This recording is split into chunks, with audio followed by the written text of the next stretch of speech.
வாக்குப்பதிவு நடந்திருக்கு. எப்படி கணிக்கிறீங்க இந்த காலத்தை? எடப்பாடி பழனிசாமி மக்களவையிலே மைனஸ்னு சொன்ன பாஜக கூட சட்டமன்றத்தில் சேர்ந்திருக்காரு. அந்த ஓட்டு எடப்பாடி பழனிசாமிக்கு டிரான்ஸ்ஃபர் ஆகாது.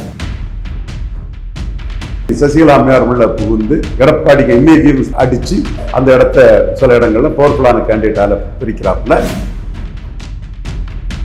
வன்னியர் வாக்குகள் கணிசமா இருந்து அதுல ராமதாஸ் அன்புமணி மோதல் இதா இருக்குது.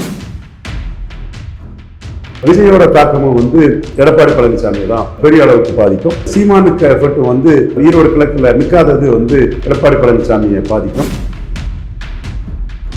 கிருஷ்ணசாமி எடப்பாடி பழனிசாமியால் அவமானப்படுத்தப்பட்டு இருக்கிறாரு.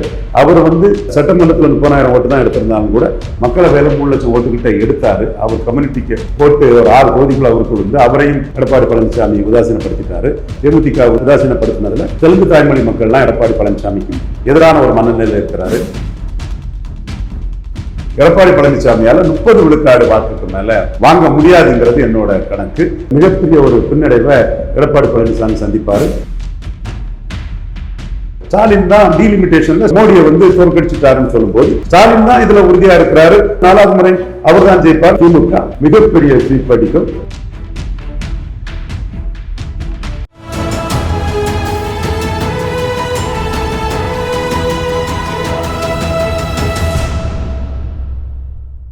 தமிழகம் நேயர்களுக்கு வணக்கம். இன்று நம்மிடையே அரசியல் விமர்சகர் திரு ரவீந்திரன் துரைசாமி அவர்கள் இணைந்துள்ளார்.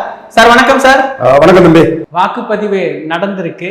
நீங்க அதிகமா சொல்றது போலரைசேஷன், அது கிரவுண்ட்ல நடந்திருக்கா? அதிமுகவுடைய பிரச்சாரம், சசிகலா, கிருஷ்ணசாமி, ராமதாஸ் ஃபேக்டர், தினகரன், அன்புமணி கூட்டணி இதெல்லாம் எப்படி இருக்கு? திமுகக்கு எப்படி அட்வான்டேஜ் இருக்கு? எல்லாரும் 200+ அப்படின்னு சொல்றாங்களே, அது எடுக்கிறதுக்கு வாய்ப்பு இருக்கா? எப்படி கணிக்கிறீங்க இந்த காலத்தை? என்ன பொறுத்தவரை 2024 தமிழகத்தின் அரசியல் திசை மாற்றம் அந்த திசை மாற்றத்துக்கு பிறகு எடப்பாடி பழனிசாமி மக்களவையிலே மைனஸ்ன்னு சொன்ன பாஜக கூட சட்டமன்றத்தில் சேர்ந்திருக்காரு. 24 தனித்தனியா நின்னதுனால அந்த ஓட்டு எடப்பாடி பழனிசாமிக்கு டிரான்ஸ்ஃபர் ஆகாது. காரணம், அதுல முக்குளத்தூர் ஓட்டு பெருமளவு இருக்கு. ஓபிஎஸ் டிடியை வச்சு அதை இன்னைக்கு சசிகலா அம்மையார் உள்ள புகுந்து எடப்பாடிக்கு இமேஜையும் அடிச்சு அந்த இடத்த சில இடங்கள்ல பவர்ஃபுல்லான கேண்டிடேட்டால பிரிக்கிறாப்புல. அந்த ஓட்டுக்கு ஒரு ஷேர் ஹோல்டரா இருந்த ஓபிஎஸ் டிஎம்கேல சேர்ந்திருக்கிறாரு. தினகரன் விமர்சிச்சுக்கிட்டு அதுக்கு பிறகு டைல்யூட் ஆகி தான் சேர்ந்திருக்கிறாரு. அடுத்தபடியா அந்த வாக்குல வன்னியர் வாக்குகள் கணிசமா இருந்து அதுல ராமதாஸ் அன்புமணி மோதல் இதா இருக்குது. அண்ணாமலை தலைவரா நின்று மோடி பிரதமர்னு எடுத்த வாக்கு. ஸோ அதில் மோடி பிரதமர்னு எடுத்த வாக்கு எடப்பாடிக்கு முதல்வருங்கிறதுக்கு டிரான்ஸ்ஃபர் ஆகிறதுக்குள்ள வாய்ப்புகள் குறைவு. காரணம், எடப்பாடி பழனிசாமி மோடி பிரதமருங்க அந்த எலெக்ஷன்லேயே மோடியை டீச் பண்ணவர். அண்ணாமலை தலைவர் பதவியிலிருந்து எடப்பாடியால் நீக்கப்பட்டது, செங்கோட்டை மாதிரி நீக்கப்பட்டதுனால அதுவும் அந்த வாக்காளர்கள் எடப்பாடிக்கு டிரான்ஸ்ஃபர் பண்ண மாட்டாங்க. ஸோ எடப்பாடிக்கு அவர் கூட இருந்த திமுக அணிக்கு போயிட்டாங்க. தேமுதிக அவர் 2021 வச்சு மதிப்பிட்டாலும் 24 2.7 விழுக்காடு வாக்கு டிரான்ஸ்ஃபர் பண்ணியிருக்காங்க. கேப்டன் விஜயகாந்துக்கு சிம்பதி அனைத்து தரப்பு மக்கள் மத்தியிலையும் தெளிவா இருக்குது. அதோட தேமுதிகவோட தாக்கம் திமுக அணிக்கு விசிகா பிளஸ் தேமுதிகங்கிறதெல்லாம் வட தமிழகத்துல தெலுங்கு தாய்மொழி மக்கள் பிளஸ் பறையருங்கிறது ஒரு டெட்லி வெப்பனா திமுக அணிக்கு ஆதரவாட்டும் எடப்பாடிக்கு எதிராட்டும் அங்க வேலை செய்யறதை நம்ம கண்கூடா பார்க்கலாம். அதுலயும் எடப்பாடி பழனிசாமிக்கு 2.7 விழுக்காடு வாக்கு குறைஞ்சபட்சம் மைனஸ். ஸோ எடப்பாடி பழனிசாமியோட அரித்மெட்டிக் ஸ்ட்ரென்த்ங்கிறது 20+ எந்த அளவுக்கு டிரான்ஸ்ஃபர் ஆகும்னு உறுதி செய்ய முடியாத ஒரு 35 தான் அரித்மெட்டிக் ஸ்ட்ரென்த். இதுலயும் கெமிஸ்ட்ரியில அடி வாங்கிறதுக்கு வாய்ப்பு இருக்குது. என்னோட கணக்கு, எடப்பாடி பழனிசாமியால 30 விழுக்காடு வாக்குக்கு மேல வாங்க முடியாதுங்கிறது என்னோட கணக்கு. காரணம், மக்களவை தேர்தலில் மோடிக்கு எதிராக இருந்தனால அந்த வாக்காளர்கள் சட்டமன்ற தேர்தலில் டிரான்ஸ்ஃபர் ஆக மாட்டாங்கிறது என்னோட பார்வை. குறிப்பா எடப்பாடி பழனிசாமி ரொம்ப லோ ஓட்டு எடுத்த இடங்கள்ல பாஜக அதிக ஓட்டு எடுத்த இடங்கள்ல இருந்து எடப்பாடி பழனிசாமிக்கு அந்த ஓட்டு டிரான்ஸ்ஃபர் ஆகாது. இது ஜெனரலா எடப்பாடி பழனிசாமிக்கு பழகிடும். இதை நீங்க ஜெயலலிதா அம்மையாரோட ஒப்பிட்டு பார்த்தா, ஜெயலலிதா அம்மையார் 99ஆம் ஆண்டு 42 விழுக்காடு பலம் கொண்ட ஒரு அணியில இருந்தாங்க. அந்த அணியோட மூப்பனார் ராமதாஸ் இவங்களெல்லாம் சேர்த்துக்கிட்டு 50 விழுக்காடு பலத்தில் அரித்மெட்டிக்கா வந்துட்டாங்க.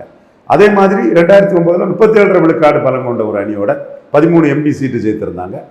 அவங்க 11 விஜயகாந்த் 10 விழுக்காடு பலம் கொண்ட விஜயகாந்தோட சேர்ந்து வடதமங்கலத்தில் கெமிஸ்ட்ரியும் ஒர்க் அவுட் ஆகி அதில் பறையர்கள் பிரஸ் நாயுடு முதலியார்கள் ஓரளவு வன்னியர்கள் ஒர்க் அவுட் ஆகி பெரிய வெற்றியை பெற்று 50 விழுக்காடு வந்தாப்புல. இன்னைக்கு எடப்பாடிக்கு பலமே 20 விழுக்காடு தான்.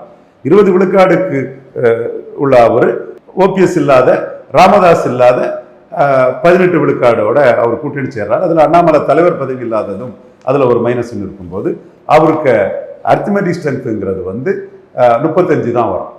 2001ஆம் ஆண்டு ஜெயலலிதாவோட அரித்மெட்டிக் ஸ்ட்ரென்த் வந்து 50க்கு மேலே கடந்து போயிருந்தது. 2011ஆம் ஆண்டு ஜெயலலிதாவுக்கு அரித்மெட்டிக் ஸ்ட்ரென்த்துங்கிறது 47.5க்கு மேலே இருந்தது. இன்னைக்கு வந்து இவர் அன்னைக்கு கெமிஸ்ட்ரியும் ஜெயலலிதாவுக்கு நல்லா இருந்தது. இன்னைக்கு வந்து இவருக்கு அரித்மெட்டிக் ஸ்ட்ரென்த் வந்து 35 தாண்டாது.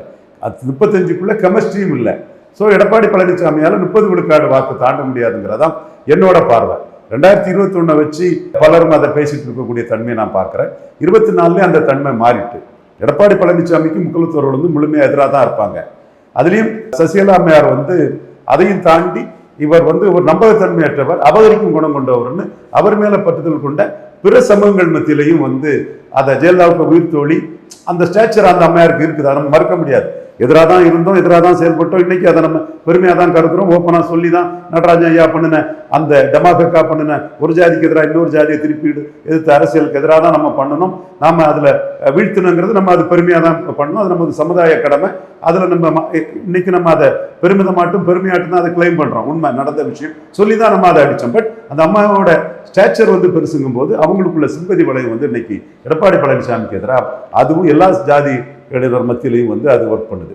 அடுத்தால விஜய் ஃபேக்டர் என்ட்ரி ஆகும்போது அவர் எம்ஜிஆரை சொல்லி ஜெயலலிதாவை சொல்லி எம்ஜிஆருக்கு முத்தம் கொடுத்து அதிமுக இவர் கூட 2021 இருந்த செங்கோட்டையன் 2021 இருந்த தூசி மோகன், RS முருகன், ரெட்டியார்பட்டி நாராயணன் இடைத்தேர்தல் வேட்பாளர் இப்படி அதிமுக டிசிடென்ஸை விட்டு அதிமுக தலைவர்களான எம்ஜிஆர் ஜெயலலிதாவை சொல்லி வர்றதுனால விஜயோட தாக்கமும் ஒரு சினிமா நடிகர் பாமர வாக்காளர்களை தான் அவர் கவருவார். இப்போ கிறிஸ்டின் வாக்காளர் எடுத்துட்டீங்கன்னா அவர் கிறிஸ்தவ பிள்ளைமாறு. அதை தாண்டி கிறிஸ்தவ நாடார்களும் கிறிஸ்தவ பறையர்களும் கிறிஸ்தவ உடையார்களும் என்ன பார்ப்பாங்கன்னா நாம வந்து RSSக்கு எதிராக ஸ்டாலினுக்கு வாக்களிக்கணும், நம்ம ஓட்டுக்கு ஒரு நோக்கம் இருக்கு, இது நம்ம ரிலிஜியன் சம்பந்தப்பட்ட இது. ஸ்டாலின் தான் வந்து FCRA அதில் வந்து கிறிஸ்தவ NGOக்களுக்கு ஆதரவாக நிற்கிறாரு, குரல் கொடுக்குறாரு. விஜய் பேசல. அடுத்தபடியாக வந்து ஸ்டாலின் தான் நிர்மலா சீதாராமன் கூட மோதுறாரு. ஸ்டாலின் தான் டீலிமிட்டேஷன்ல மோடியை வந்து தோற்கடிச்சுட்டாருன்னு சொல்லும்போது ஸ்டாலின் தான் இதுல உறுதியா இருக்கிறாரு. உறுதியா நின்று 3 முறை ஜெயித்திருக்கிறாரு. 4வது முறை அவர் தான் ஜெயிப்பார். நம்ம ஓட்டை பாழாக்க கூடாது, ஸ்டாலினுக்கு போடணுங்கிறதான் கிறிஸ்தவர்கள் வந்து முடிவெடுப்பாங்க. அதுல கிறிஸ்தவத்திலும் ஜாதி இருக்குங்கிறது வெளிப்படையாவே தெரிஞ்ச உண்மை.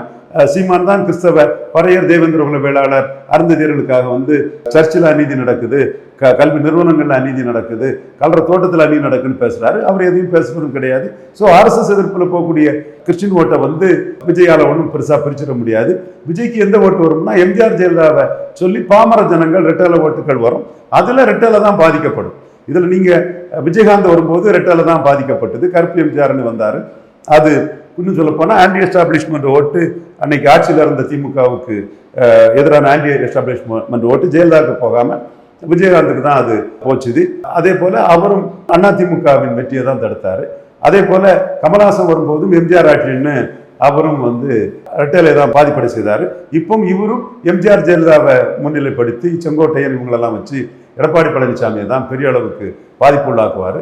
அதுவும் எடப்பாடி பழனிசாமிக்கும் ஸ்டாலினுக்கும் இடையில் உள்ள அந்த கேப்பை வந்து அதிகரிக்கும். அதுபோல சீமானும் அவரோட அரசியலை வந்து எடப்பாடி பழனிசாமியை தான் ஐயா எடப்பாடி பழனிசாமி காங்கிரஸும் வேண்டாம் பிஜேபி வேண்டாம்னு நின்னாரு. அவர் நிலைப்பாட்டில இருந்து மாறிட்டாரு. நான் நிலைப்பாட்டில இருந்து தெளிவா நிற்கிறேங்கிறத சீமானும் முன்னெடுத்து பேசுறாரு.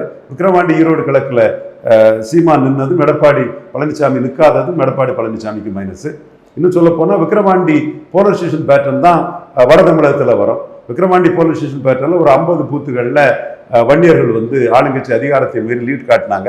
அதே மாதிரி இன்னைக்கு அன்புமணியும் எடப்பாடியும் கொஞ்சம் வன்னியர் பூத்துகளில் வன்னியர் பகுதிகளில் ஸ்டடியாக நிற்பாங்க. அதை நான் குறைச்சி மதிப்பிடலை. சேலம், தருமபுரி, விழுப்புரம், சிதம்பரம், கள்ளக்குறிச்சி, நாமக்கல் இந்த பகுதியில் வந்து எடப்பாடி பழனிசாமிக்கு வந்து ஒரு வேல்யூ இருக்குது. அது கூட அன்புமணியும் சேரும்போது அந்த இடத்துக்குள்ள அவங்களுக்கு ஒரு சீட் கன்வர்ஷன் வர்றதுக்கான ஒரு வாய்ப்புகளும் அந்த இடத்துக்குள்ள அவருக்கு உண்டு. பட் அந்த இடத்துக்குள்ளேயும் ஸ்டாலின், கிறிஸ்டின் முஸ்லீம் காங்கிரஸ், பறையர் சமூகம் பிளஸ் தேமுதிக கூட்டணி இது எல்லாம் சேர்ந்து ஸ்டாலின் இருக்கக்கூடிய வன்னியர்கள் எல்லாம் சேர்ந்து ஸ்டாலின் தான் அந்த பகுதியிலையும் வந்து விக்கிரவாண்டியில் வந்து 63 விழுக்காடு வந்தார். 63 வரலனாலும் 45-50 விழுக்காடு வாக்கு வர அந்த பகுதிக்குள்ளேயும் ஸ்டாலினுக்கு தான் பெரிய அளவுக்குள்ள வரும். அதே மாதிரி மேற்கு பகுதியிலையும் வந்து ஈரோடு கிழக்கு போலரைசேஷன் படி நாயுடு இது ஜிடி நாயுடு பாலம் வைப்போன்னு சொன்னார். அருந்ததியர் ஒதுக்கீட்டை வந்து சீமான் வந்து கடுமையாக எதிர்க்கிறாரு. அது இடைத்தேர்தலையும் கன்சால்டேட் ஆனாங்க. இப்பவும் அவங்க கன்சால்டேட் ஆக வாய்ப்பு இருக்கு. மேற்கு பகுதியில் செந்தில் பாலாஜியோட ஆர்கனைசேஷன் வந்து உள்ளாட்சி தேர்தலில் இருந்தே ஸ்டாலினுக்கு பெரிய அசட்டு. அது முந்தைய இடைத்தேர்தலில் வந்த ரிஃப்ளெக்ஷன் தான் பார்லிமெண்ட்டுக்குள்ள அந்த பகுதியில் வந்து பாசிட்டிவா வந்தது. ஒரு 5 விழுக்காடு பார்லிமெண்ட்டுக்குள்ளே கூடிச்சு. இப்பவும் அங்கே நான் வெள்ளாள கவுண்டர்கள் வந்து எடப்பாடி பழனிசாமி ஏற்றுக்கிறதுக்குள்ள வாய்ப்புகள் மிக மிக குறைவு. மோடி பிரதமர் வாக்களித்த நான் வெள்ளாள கவுண்டர்கள் வந்து எடப்பாடி பழனிசாமி ஏற்றுக்கிட மாட்டாங்க. அது என்னுடைய கருத்துக்களை வந்து அந்த மக்கள் ஏற்றுக்கிறாங்க. இவர் கொங்கு நாடார்கள் வந்து குணாளன் நாடாக இருந்தாலும் சரி, மற்ற டைகர் மூர்த்தினாலும் சரி, எல்லா கொங்கு நாடார்களும் எடப்பாடி பழனிசாமியை வீழ்த்தினாதான் கொங்கு மண்டலத்தில் நாடார்களுக்கு முக்கியத்துவம் அரசியல் இதுவும் வருங்கிறத வந்து கொங்கு நாடார்கள் தெளிவாக இருக்கிறாங்க. ஸோ 2021 பொசிஷனில் இருந்து 24 மாற்றம் வந்துட்டு கொங்குல. ஈரோடு கிழக்கு 2 இடைத்தேர்தலில் நிற்காததும் எடப்பாடி பழனிசாமிக்கு பெரிய பலகீனம். 2வது இடைத்தேர்தலில் அவர் நின்று இருப்பாருன்னா அவருக்கும் சீமானுக்கும் பெரிய வித்தியாசம் இருக்காதுங்கிறதும், அவருக்கு பறையர், அருந்ததியர், நாயுடு, செங்குந்தர் போன்ற சமூகங்களில் 10 விழுக்காடு வாக்கு கூட இல்லைங்கிறது எக்ஸ்போஸ் ஆயிருங்கிற சூழ்நிலையிலும் அவர் நிற்காம போயிட்டாரு. நின்னா அது தெள்ள தெளிவாக சீமானுக்கும் அவருக்கும் பெரிய வித்தியாசம் இல்லைங்கிறது தெரிஞ்சிருக்கும். அவர் அதை தவிர்த்துட்டு போயிட்டாரு. ஆனால் மக்கள் மனசுல எடப்பாடி பழனிசாமிக்கு உள்ள அதிகாரம்ங்கிறது வந்து ரெட்டலைக்கு போடக்கூடிய வாக்குங்கிறது எடப்பாடி பழனிசாமி போடக்கூடிய வாக்கு. அது நம்ம அதிகாரத்தை எடப்பாடி கிட்டையும் முதன் பழனிசாமி கிட்டையும் ஒரு ஜாதி கிட்ட கொண்டு கொடுக்கறது, அதை நாம கொடுக்க கூடாதுங்கிற எண்ண ஓட்டம் வந்து கொங்கு மண்டல மக்கள் மத்தியில் தெளிவாட்டே இருக்குது. ஐயா எடப்பாடி பழனிசாமிக்கும் எதிரான இந்த அரசியலை வந்து அனைத்து சமூக சங்கங்கள்கிட்டையும் நான் பேசிட்டேன். அந்த சமூகங்கள் என்னோட கருத்தை ஏற்றுக்கிறாங்க. இதற்கான வெள்ளாள கவுண்டர் சமுதாயத்தை குறை சொல்றான்லாம் கிடையாது. அது அவங்க ஒரு பெலோனர் கம்யூனிட்டி. அவங்க தொழில் செய்து தாங்களும் வளர்ந்து தங்கள் பகுதி மக்களையும் வளர்க்கக்கூடிய ஒரு சமூகம் தாங்கிறது. வெள்ளாள கவுண்டர் சமுதாயத்தை பற்றி எனக்கு எந்த நெகட்டிவும் கிடையாது. ஆனால் இவர் வந்து ஒரு கிராப்பர் அபகரிக்கும் தன்மை கொண்டவர். 2021 அந்த பகுதியில் ஓபிஎஸ் ஒரு வேலை, இபிஎஸ் ஒரு வேலைன்னு சொல்லும் போது பிற சமூகங்கள் மத்தியிலும் ஒரு நான் வெள்ளாள கவுண்டர் இருக்கிறாருங்கிற ஒரு பார்வை இருந்தது. இப்போ ஓபிஎஸ் இவர் ஜெயலலிதாவுக்கு விசுவாசியா இருந்தவரை தள்ளி விட்டுக்கிட்டு அபகரிச்சுட்டாருன்னு சொல்லும்போது, அபகரிக்கும் தன்மையில் போயிட்டாருங்க போது பிற சமூகங்கள் மத்தியில் வந்து அது பெரிய எதிர்ப்பாக இருக்குது. குறிப்பாக மைக்ரேட் ஆகி தென் மாவட்டத்தில் வந்த அகமுடைய, புறமலை கள்ளர், மறவர் போன்ற சமூகங்கள்லாம் கழிஞ்ச முறை 21 எடப்பாடி பழனிசாமி ஓபிஎஸ் ரிட்டையர்களுக்கு போட்டவங்க 24 போடலை. இப்பவும் வந்து எடப்பாடியை தோக்கடிக்கிறதுக்கு வந்து திராவிட முன்னேற்ற கழக அணிக்கு போடணுங்கிற லெவலில் முக்குலத்தோர்கள், திருப்பூர் இந்த பகுதியில் உள்ள முக்குலத்தோர்கள் வந்து முடிவெடுத்திருக்கிறாங்க. இது வந்து கொங்கு நாடார்கள்ட்டையும் பெரிய அளவுக்கு எதிரொலிக்குது. காரணம், எடப்பாடி பழனிசாமி ஆன்டி நாடார் பாலிடிக்ஸ் பண்ணிட்டாரு. ஜெயலலிதா நாடார்களுக்கு முக்கியத்துவம் கொடுத்தாங்க.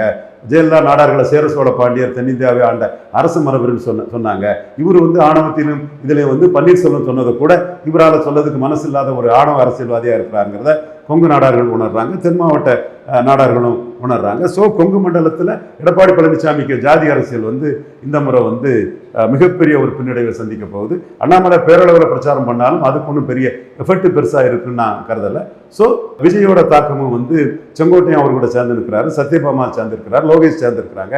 இவங்க 21 இருந்த ஒரு செங்கோட்டையன் இடைத்தேர்தலில் வந்து பொறுப்பாளராக இருந்தவர், அவர் தான் விஜய் கூட சேர்ந்திருக்கிறாரு. அதே மாதிரி லோகேஷ் வந்து சபாநாயக மகன், நீலகிரியில் நின்று 3வது வந்தவர், அவர் தான் சேர்ந்திருக்காரு. சத்யபாமா முன்னாள் எம்பி, அவங்க தான் சேர்ந்திருக்காங்கன்னு சொல்லும்போது அங்கே கேண்டிடேட் போட்டதே பிடிச்சி செங்கோட்டையன் தான் போட்டிருக்காருன்னு சொல்லும்போது விஜய்க்கு எஃபர்ட்டும் வந்து எடப்பாடி பழனிசாமியை தான் பெரிய அளவுக்கு பாதிக்கும்.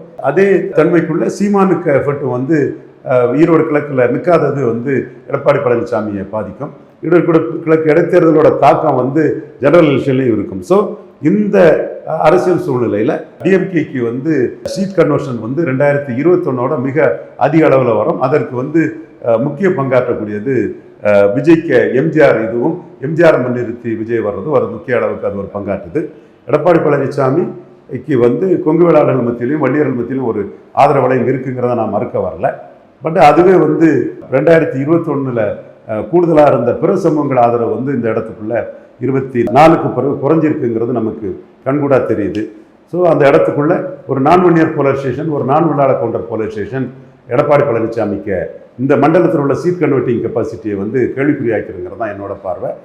ரிசல்ட்டில் தெளிவாக தெரியும். இதுவரை எடப்பாடி பழனிசாமியை பற்றி நான் ப்ரெடிக்ட் பண்ணது எதுவுமே தப்பாக வரல. நீங்கள் தெளிவாக சொல்லியிருக்கணும். அவருக்கு பாசிட்டிவாக சொன்னதும் கரெக்டாக தான் வந்திருக்கு. 5 வருஷம் கவர்மெண்ட்டை கொண்டு போயிடுவாருன்னு சொன்னதுலேருந்து 24 வந்து நெல்லை, தூத்துக்குடி, கன்னியாகுமரியில் நாடார் இதில் வந்து டெபாசிட் இழப்பாருன்னு சொன்னேன். மற்றவங்கள்லாம் நெல்லையில் 35% வருவாருன்னு சொல்லும்போது நான் டெபாசிட் இழப்பாருன்னு சொன்னேன். அனிதா ராதாகிருஷ்ணன் தென் மாவட்டத்தில் அனிதா ராதாகிருஷ்ணனுக்கு பங்களிப்பு தென் மாவட்டத்தில் பெரிய அளவு இருக்குது. நாடார் சமூகத்தை வந்து எடப்பாடிக்கு எதிராக திருப்பி விடுறதுல அனிதா ராதாகிருஷ்ணன் இறங்கி வேலை பார்க்குறாரு. எப்படி செந்தில் பாலாஜி மேற்கு மண்டலத்தில் வேலை பார்க்குறாரோ அந்த மாதிரி அனிதா ராதாகிருஷ்ணன் அவராக முன்னெடுத்து பல தொகுதிகளில் வந்து வேலை பார்க்குறாரு. அது எடப்பாடி பழனிசாமியும் கன்னியாகுமரி மாவட்டத்தில் ஒரு நாடார் கூட டிக்கெட் கொடுக்கல. அது நாடார்கள் மத்தியில் ஜெயலலிதா நாடார்களை மதித்தாங்க. நாடார்களை சேர சோழ பாண்டியர் தென்னிந்தியாவை ஆண்ட அரச மரபுன்னு கௌரவிச்சாங்க. இவர் நாடாருக்கு அந்த மதிப்பு கொடுக்கல. ஜெயலலிதா கன்னியாகுமரி மாவட்டத்திலேருந்து லாரன்ஸை மந்திரி ஆக்குனாங்க, ராஜேந்திர பிரசாத் மந்திரி ஆக்குனாங்க, பச்சைமாலை மந்திரி ஆக்குனாங்க. ஒரு எம்எல்ஏ டிக்கெட் கூட கன்னியாகுமரி டிஸ்ட்ரிக்டில் எந்த நாடாருக்கும் இவருக்கு கொடுக்கல. விஜயகுமாருக்கு ராஜ்யசபா கொடுத்தாங்க, ஆஸ்டினுக்கு ராஜ்யசபா கொடுத்தாங்க. அந்த மாதிரி ஜெயலலிதா அம்மையார் வந்து நாடார் சங்கத்துக்கு கன்னியாகுமரி மாவட்டத்தில் முக்கியத்துவம் கொடுத்தாங்க. இவர் எந்த முக்கியத்துவம் கொடுக்கல. நெல்லை மாவட்டத்தில் தோல்வியடையும் போது ஜெயலலிதா அம்மையார் வந்து தென்காசி அண்ணாமலை, சக்திவேல் முருகன், ஒரு கபடி பிளேயர் அம்பாசமுத்திரம், நாங்குநேரி மாணிக்கராஜான்னு ஃபுல்லாக நாடார் கேண்டிடேட்டாக கொடுத்து மில்லர் கோயம்புத்தூரில் கொடுத்தாங்க. கொங்கு மண்டலத்தில் அரங்கநாயத்துக்கு முக்கியத்துவம் கொடுத்தாங்க. பெருமாளை ராஜ்யசபா கொடுத்தாங்க. இவர் எதுவுமே நாடாருக்கு முக்கியத்துவம் கொடுக்காம நாடார் ஒரு ரெட்டலையை பார்த்து ஓட்டு போடுவாங்கிற எண்ணத்து ஓட்டத்தில் கடைசி நேரத்தில் பல ஏமாத்து வேலைகளை பண்ணுறாரு. குறைஞ்சபட்சம் ஜெயலலிதா அம்மையார் சொன்ன மாதிரி நாடார்கள் சேர சோழ பாண்டியர் தென்னிந்தியாவை ஆண்ட அரச மரபினங்கிறதா சொல்லியிருக்கலாம். ஓபிஎஸ் ஐயா வந்து அதை சிவந்தியாயத்தினார் விழாவில் வந்து தெளிவாக பெருந்தன்மையாக அதை பாராட்டி பேசினார். நாடார் சமுதாயத்துக்கு கௌரவம் கொடுக்கல, அரசியல் அந்தஸ்தும் கொடுக்கல. நெல்லையில் நாடார்கள் ஜெயிக்கக்கூடிய தொகுதியை கூட்டணி கட்சிக்கு நாங்குநேரில் கொடுக்குறாரு. விருதுநகர் டிஸ்ட்ரிக்டில் நாடாருக்கு கேண்டிடேட் கொடுக்கல, சென்னையில் நாடாருக்கு கேண்டிடேட் கொடுக்கல. ஸோ ஒட்டுமொத்த நாடார்களும் வந்து சசிகலா, தினகரன், ஓபிஎஸ்ன்னு தேவர்களை வீழ்த்தினாருங்கிறதுக்காக நம்ம நெகட்டிவாக அவருக்கு ஓட்டு போட வேண்டிய அவசியம் இல்லை. நம்ம எடப்பாடியை தோக்கடிக்கூடிய அளவுக்கு வாக்களிக்கலான்னு நாடார்கள் நினைக்கிறாங்க. தென் மாவட்டத்தை பொறுத்தளவில் எந்த ஜாதியிலையுமே எடப்பாடி பழனிசாமிக்கு மெஜாரிட்டி கிடையாது. முன்னாடி கொஞ்சம் முத்திரையர்கள் வாக்கு அவருக்கு கிடைச்சிருந்து. கே செல்வகுமாருக்கு வீரமுத்திரையர் பேரவைய நண்பர் தான். அவர் கட்சி ஆரம்பலாம் நான் போயிருக்கேன். பெரும்பு முத்திரையர் பிறந்தநாள் விழாலாம் என்ன கூப்பிட்டு அவர் குருமணிகண்டெல்லாம் கௌரவிப்பாங்க. அவருக்குன்னு வந்து ஓட்டை நிரூபித்தவர், அவருக்குன்னு செல்வாக்கு இருக்குது. அவரோட முத்திரையர் வாக்குகள் வந்து ஒரு சட்டமன்றத்துக்கு கூடுதலாக 5000 to 10,000 கிடைக்குதாட்டு பெரிய கற்பன் ஸ்டாலின் அமைச்சரவையில் ஸ்டாலினுக்கு அலாயலிஸ்டான பெரிய கற்பன் நம்மகிட்ட பேசும்போது அந்த தகவலை அவர் சொன்னார். அது களத்துக்குள்ளேயும் அது எதிரொலிக்குது. அதே மாதிரி கொஞ்சம் நெஞ்சம் முஸ்லீம் ஓட்டு கிடைச்சது. முபாரக்கையும் வந்து ஸ்டாலின் கையில் எடுத்துட்டாரு. கிருஷ்ணசாமி வந்து எடப்பாடி பழனிசாமியால் அவமானப்படுத்தப்பட்டு இருக்கிறாரு. அவர் வந்து சட்டமன்றத்தில் 30,000 ஓட்டு தான் எடுத்திருந்தாலும் கூட மக்களவையில் 3 லட்சம் ஓட்டுக்கிட்ட எடுத்தார். அவர் கம்யூனிட்டிக்கு ஓட்டு ஒரு 6 தொகுதிக்குள்ள அவருக்குள் வந்து அவரையும் எடப்பாடி பழனிசாமி உதாசீனப்படுத்திட்டாரு. தேமுதிகவுக்கு ராஜ்யசபா கொடுக்காம 2.7 விழுக்காடு எடுத்த தேமுதிகவை உதாசீனப்படுத்தினதில் தெலுங்கு தாய்மொழி மக்கள்லாம் எடப்பாடி பழனிசாமிக்கு எதிரான ஒரு மனநிலையில் இருக்கிறாரு. இப்படி தென் மாவட்டத்தை எடுத்துட்டிங்கன்னா எடப்பாடி பழனிசாமிக்கு எந்த ஜாதியிலுமே மெஜாரிட்டி கிடையாது.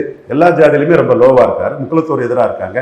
நாடார்கள் வந்து இவர் நாடார்களுக்கு எதிராக இருக்காருங்கிறத நாம் வந்து வெளிப்படையாக தெரிவிச்சிட்டோம். அனிதா ராதாகிருஷ்ணன் அதை தென் மாவட்டம் ஃபுல்லாக எல்லா தொகுதிகளிலையுமே வந்து சாத்தூர்னாலும் சரி, கன்னியாகுமரினாலும் சரி, அம்பாசமுத்திரம்னாலும் சரி, எல்லா தொகுதிகளிலுமே அவர் வந்து திமுக அணியை பெரிய வெற்றியை கொண்டு வரணும்னு அவரோட டீம் ஆட்கள் வந்து அந்தோணி முத்து நம்ம தம்பி ஒருத்தர் கூட அதில் முன்னின்று எல்லா இடத்துலையும் பண்ணிகிட்டு இருக்கிறாரு. ஸோ அந்தோணி முத்தோட ஒர்க்கு வந்து பெரிய லெவலில் இருக்குது.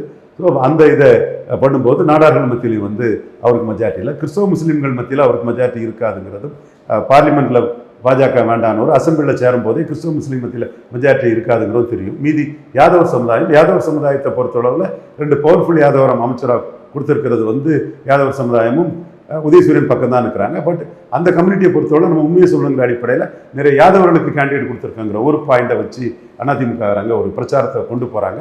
பட் 2 பவர்ஃபுல் யாதவர் அமைச்சருங்கிறது திமுக சைடு ஒரு பெரிய விஷயமா தான் நான் பார்க்குறேன். இப்படி நீங்கள் ஜாதி ரீதியாக பார்த்தாலும் எல்லா ஜாதியிலையுமே வந்து அவர் கீழே தான் இருக்கிறார். முத்திரையர்கள் மத்தியில் கழிஞ்ச முறை கொஞ்சம் ஓரளவு இருந்தது, அதுவும் கீழே போயிட்டு.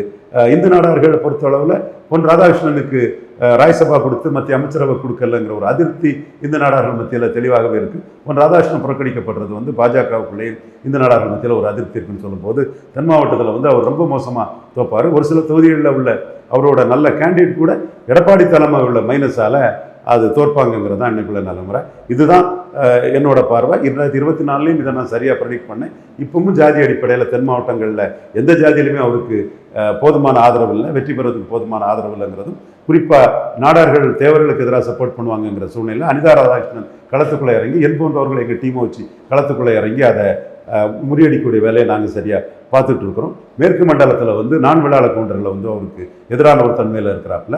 அது மட்டும் இல்லை, வெள்ளாள கவுண்டரில் அண்ணாமலை நீக்கம், செங்கோட்டையன் நீக்கம், இதெல்லாம் அந்த கம்யூனிட்டிக்குள்ளேயும் அவருக்கு ஒரு பாதிப்பை கொடுக்குது. வடமண்டலத்தில் நான்வன்னியர்கள் அவருக்கு எதிரான ஒரு சூழ்நிலை தான் அவருக்கு இருக்குது. நான்வன்னியர்னால் பறையர்கள், உடையார், செங்குந்தர், பலரும் எதிரான ஒரு சூழ்நிலை தான் இருக்கிறாங்க. வன்னியர்கள் மத்தியில் பாமக முழுமையாக இல்லாதது ஒரு சின்ன பின்னடை தான். என்றாலும் அவர் 10.5 சொல்லி அன்புமணி களத்துக்குள்ளே வந்துடுவாருங்கிறதுக்காக அன்புமணியை கூட்டணிக்குள்ளே சேர்த்துக்கிட்டாரு. அந்த ஒரு இடத்துல மட்டும்தான் அவருக்கு ஒரு சீட் கன்வெர்டபிலிட்டிக்கான சான்சஸ் இருக்குது. இதுதான் உண்மை நிலைமை. அதுவும் விஜய்க்கு தாக்கம் அவரை தான் கீழே தள்ளுது. விஜய் தாக்கம் அவரை தான் கீழே தள்ளுங்கிறதுக்குள்ள உதாரணம் என்னன்னா, விஜயகாந்த் தாக்கம் ஜெயலலிதாவை பாதிச்சுது, கமலஹாசன் தாக்கம் ரெட்டலை தான் பாதிச்சுது.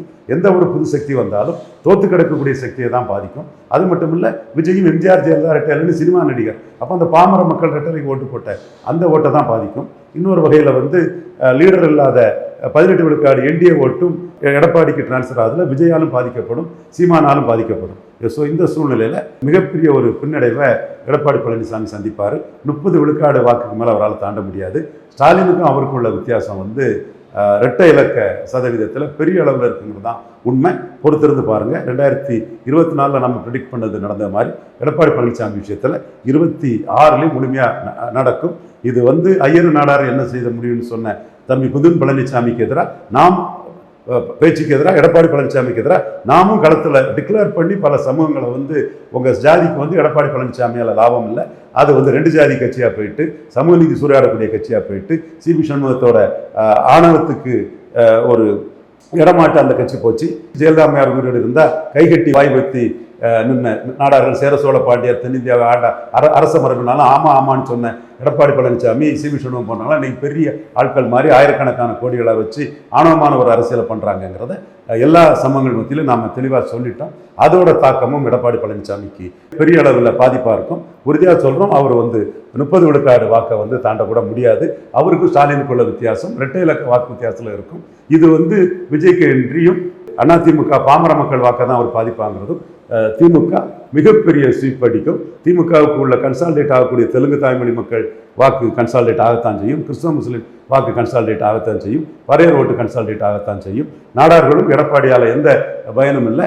ஸ்டாலின் நாடார்களுக்கு ஆதரவான ஒரு தலைவராக இருக்காருங்கிற பார்வை நாடார்கள் மத்தியிலும் இருக்குது. முக்குளத்தூர் மத்தியில் நம்ம தலைவர்களெல்லாம் தோக்கடிச்ச எடப்பாடி பழனிசாமிக்கு பாடம் படிச்சு கொடுக்கணும் சூழ்நிலை இருக்கும்போது எடப்பாடி பழனிசாமி என்னதான் அணி அமைச்சாலும் அவருக்கு பின்னடைவும் பெரிய 2021 விடவும் 24 விடவும் அவருக்கு பாதிப்பாக தான் அந்த தேர்தல் இருக்குங்கிறது 100க்கு 100 உண்மை.